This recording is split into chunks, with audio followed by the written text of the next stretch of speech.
আম্মা আজকে দুপুরে রান্নাটা না সেই হয়েছে।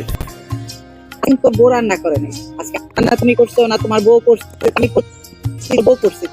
দেখলাম যে তুই কালকে নাকছে তেলি মানে হলো তরকারিটা ভালো হয়নি, তো সেই জন্য আমি রান্না করছি, সেই জন্য এতটা ভালো হয়েছে। না, খুব ভালো হয়েছে আম্মা, মানে একদম কি বলবো পেট ভইরা খাইছি আম্মা, অনেকদিন পর আজকে মজা আমি করে তো খাইলাম। চাই আমার ছেলেটা সবসময় পেট ভরে খাক, তার খাবারের রুচি হোক, সে ভালো ভালো খাক। মায়ের হাতে রান্না তো খারাপটাও ভালো লাগে। মায়ের হাতের রান্না খারাপটাও ভালো লাগে। তো আসলে আমার ভালো লাগছে না এখন, বুঝছেন? তো মনে করছে আপনার মাকে নিয়ে কয়েকদিনের জন্য ঘুরতে যাব। কোথায় যাবি? কক্সবাজার যাব। কেন? আমিও যাব।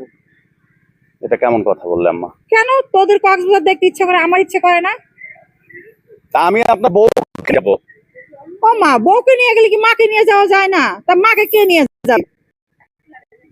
আচ্ছা ঠিক আছে, তাহলে আমরা আগামী মাসে 10 তারিখ থেকে আমরা যাবো। সবাই মিলে হইচই করতে করতে কক্সবাজার ঘুরে আসবো। আচ্ছা ঠিক আছে আম্মা।